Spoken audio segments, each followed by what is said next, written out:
बांग्लादेश में हिंदुओं के बाद फिक्र आपकी में बात देश के मुसलमानों की करते हैं, जिनकी राय के साथ क्यूआर कोड वाला खेल चल रहा है। यह क्यूआर कोड वक्फ बिल से जुड़ा हुआ है। इसके जरिए देश के मुसलमानों से राय ली जा रही है कि वक्फ संशोधन बिल लाया जाना चाहिए या नहीं। इस सर्वे की शुरुआत all India Muslim Personal Law Board की ओर से की गई है, लेकिन इसमें खेल कहां पर है, इस पर फिक्र आपकी में हम आपको डेमो भी करके दिखाएंगे। पर पहले यह पूरी खबर समझ लेते हैं। दरअसल all India Muslim Personal Law board ने वक्फ बिल पर मुस्लिमों की राय के लिए एक क्यूआर कोड जारी किया है। लोगों से अपील की जा रही है कि वो इस क्यूआर कोड को स्कैन करने के बाद वक्फ बिल पर खुलकर अपनी राय दें। लेकिन दिलचस्प बात, सिचुएशन में ट्विस्ट क्या है, वो ये है कि जब इस क्यूआर कोड को स्कैन किया जाता है तो इसमें पहले all India Muslim Personal Law board का विचार लिखा हुआ आता है। यानी आपको डायरेक्ट किया जा रहा है, आपसे पूछा नहीं जा रहा है। यह विचार वक्फ बिल के विरोध को लेकर है, यानी पहले यह ओपिनियनेटेड है और इसे पहले से ही राय वाले ईमेल में फीड कर दिया गया है। इसके बाद लोगों के लिए राय देने का विकल्प भी है। इसमें पेच यह है कि जब कोई भी आम व्यक्ति राय देने के लिए इसे आगे भेजेगा तो ईमेल आईडी तो उसी की जाएगी, लेकिन राय All India Muslim Personal Law Board की जाएगी, जो वक्फ बिल के विरोध में है। हालांकि इस मैसेज को एडिट करने का विकल्प भी दिया गया है, यानी अगर लोग चाहें तो पहले से लिखे पूरे मैसेज को डिलीट करने के बाद अपनी राय लिख सकते हैं। लेकिन कितने लोग ऐसा करेंगे, कितने लोग इतना टाइम निकालेंगे? इसके बाद जो सर्वे वाला ईमेल भेजा जा रहा है उसमें भी बड़ा इंटरेस्टिंग एक पेज है। वो उस जेपीसी को जाता है जिसके पास वक्फ संशोधन बिल का यह विषय है, जबकि इसकी एक कॉपी वक्फ संशोधन को लेकर बनाई गई ईमेल आईडी पर भी जाती है। अब इस ईमेल में all India Muslim Personal Law board का क्या मैसेज है और क्यूआर कोड वाला एजेंडा क्या है, हम आपको पहले एक डेमो के जरिए समझाते हैं। इस तरह का all India Muslim Personal Law Board की तरफ से एक क्यूआर कोड दिया गया है। अब इस क्यूआर कोड पे अगर आप जाते हैं तो क्या नजर आता है, ये देखिए क्यूआर कोड मैंने स्कैन किया, उसके बाद ये क्यूआर कोड मुझे यहां पर लेकर जा रहा है। इसको आप उर्दू में देख रहे हैं तो मैं इसको हिंदी में कर लेता हूं। अब ये पेज एक यहां पर खुल जाता है। इसके जरिए ये बताया जा रहा है कि वक्फ संशोधन विधेयक पर संयुक्त संसदीय समिति को आप अपनी प्रतिक्रिया यहां से दे सकते हैं। अब कैसे देना है, इसके लिए आपको अपना जीमेल खोलना होगा। ओपन जीमेल का लिंक मैं ओपन कर दे रहा हूं। इसके बाद जीमेल की तरफ ये लिंक आपको ले जाता है। अब ये खुल गया मेरा जीमेल। अब यहां पर एक मैसेज जो है वो बाय डिफॉल्ट जो आ रहा है वो क्या है, ये जरा मैं आपको पढ़ के बता दूं। वक्फ संशोधन विधेयक 2024 पूर्ण रूप से अस्वीकरणीय है, ये एक्सेप्टेबल नहीं है, ये लिखा हुआ है इसमें। माननीय संसदीय समिति के सदस्यगण, मैं वक्फ संशोधन विधेयक का कड़ा विरोध करता हूं। ये विधेयक मौलिक अधिकारों, इस्लामी चैरिटी कानूनों और स्थापित न्यायिक सिद्धांतों का उल्लंघन करता है। साथ ही इसमें महत्वपूर्ण परिचालन अक्षमताएं भी हैं। यदि यह विधेयक पारित होता है तो अधिकतम वक्फ संपत्तियों का नियंत्रण सरकार के हाथों में चला जाएगा। इन संपत्तियों को पुनर्वर्गीकृत और पुनर्निर्धारित करके घटा दिया जाएगा और वक्फ संपत्तियों के प्रबंधन के लिए एक अपारदर्शी, पक्षपाती और अक्षम संरचना स्थापित की जाएगी। ऐसा कानून संविधान में नागरिकों के विश्वास को कमजोर करता है। मैं आपसे इस विधेयक को तुरंत रद्द करने का अनुरोध करता हूं। ये राय यहां पर लिखी हुई आ रही है, यानी बाय डिफॉल्ट ये राय लिखी हुई आ रही है।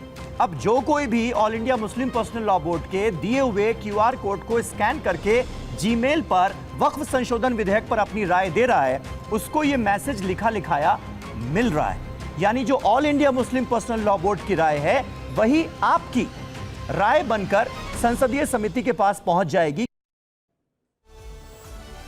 यानी अगर आप गौर करेंगे तो आपको एक सामान्य सर्वे और all India Muslim Personal Law board के सर्वे में एक बल्कि कई फर्क नजर आएंगे।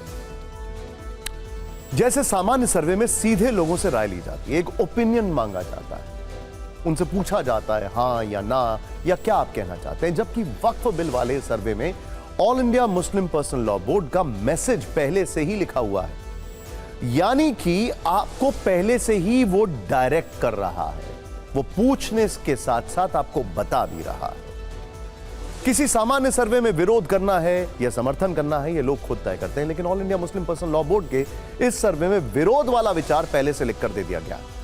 किसी आम सर्वे में लोगों को हां या ना का विकल्प दिया जाता है, लेकिन इस सर्वे में क्यूआर कोड को स्कैन करने के बाद सीधे ईमेल भेजने का विकल्प है, जिससे यह बात सीधे जेपीसी तक पहुंच जाएगी कि देश के ज्यादातर मुसलमान वक्फ संशोधन बिल नहीं चाहते। इस सर्वे पर मुस्लिम समुदाय के लोग क्या कहते हैं, इस पर हम आपको ग्राउंड रिपोर्ट वाली रील दिखाते हैं।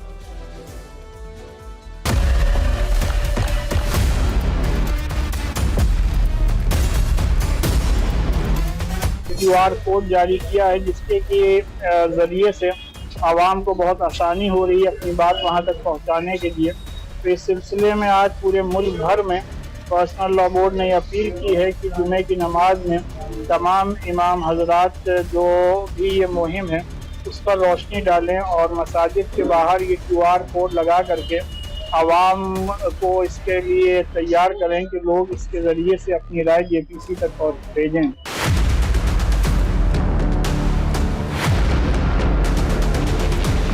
तो पूरे मुल्क में जुमे की नमाज के बाद इस पर्सनल बोर्ड ने क्यूआर कोड का एक एहतमाम किया है कि मुसलमान अपने कैमरे से इस क्यूआर कोड को स्कैन करके अपनी राय दे सकते हैं। पूरा जो वक्फ एक्ट का मंशा बनी हुई थी पहले, उसे पूरे उसके उलट है। तो जहाँ तक मैं समझता हूँ, मेरी राय में सही है जो इन्होंने मेल भेजा है, वो एकदम ठीक है। वैसे जिस वक्फ संशोधन बिल पर मुसलमानों का सबसे बड़ा सर्वे कराया जा रहा है, उस पर आज संयुक्त संसदीय समिति की चौथी बैठक हुई है। अब तक की 3 मीटिंग में क्या क्या निकलकर सामने आया है, इसकी भी फिक्र वाली फाइल हमने आपके लिए तैयार की है। देखिए, ध्यान से देखिएगा। जेपीसी की पहली बैठक 22 अगस्त को हुई थी। इसकी शुरुआत विपक्षी और सत्ताधारी दल के कुछ सांसदों की तीखी बहस के साथ हुई थी। इस बहस का विषय यह था कि असल में वक्फ बोर्ड पर कानून की जरूरत है या नहीं है। मीटिंग में यह भी तय हुआ था कि इस विषय पर मुस्लिम पक्षों को और लोगों की राय लेना जरूरी। इसके बाद दूसरी बैठक 30 अगस्त को हुई। 8 घंटे तक चली इस बैठक में कई मुस्लिम पक्षों के विचार सुने गए और उनकी ओर से यह कहा गया कि वक्फ बिल का विषय धार्मिक आस्था और व्यवहार का मामला। फिर तीसरी मीटिंग 5 सितंबर यानी गुरुवार को हुई, जिसमें उन विभागों और मंत्रालयों ने अपना पक्ष रखा जिनका वक्फ के साथ जमीन का विवाद है। इस मीटिंग में रेलवे बोर्ड की ओर से बताया गया कि 7 बड़ी संपत्तियां हैं जिन पर वक्फ बोर्ड से विवाद चल रहा है। सड़क परिवहन मंत्रालय ने जानकारी दी कि 8 संपत्तियों पर वक्फ के साथ जमीन विवाद है। इसके अलावा शहरी विकास मंत्रालय की ओर से बताया गया कि दिल्ली में डीडीए और वक्फ में 138 संपत्ति पर विवाद है। इस बीच बीजेपी के कई नेता कह रहे हैं कि वक्फ की दादागिरी बंद होनी चाहिए, जबकि विपक्ष इसके विरोध में।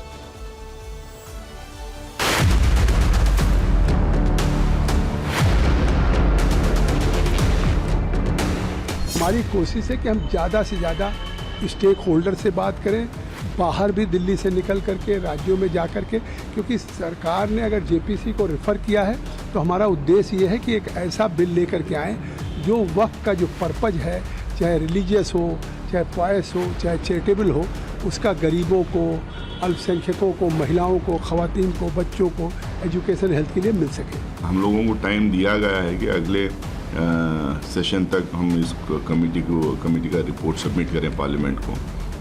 अब देखते हैं कि कितना हो पाएगा या नहीं, क्योंकि लाखों की तादाद में लोग मेमोरेंडम्स दिए हैं। उन सारे मेमोरेंडम्स को एग्जामिन करना, उसका ऊपर नोट बनाना, फिर उसके ऊपर डिस्कशन करने के बाद में फिर रिपोर्ट बनेगा।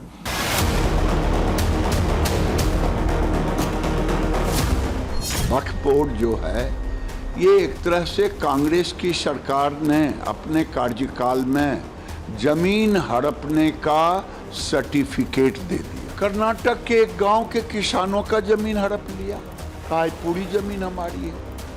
तो ये वक्फ बोर्ड की दादागिरी खत्म हो।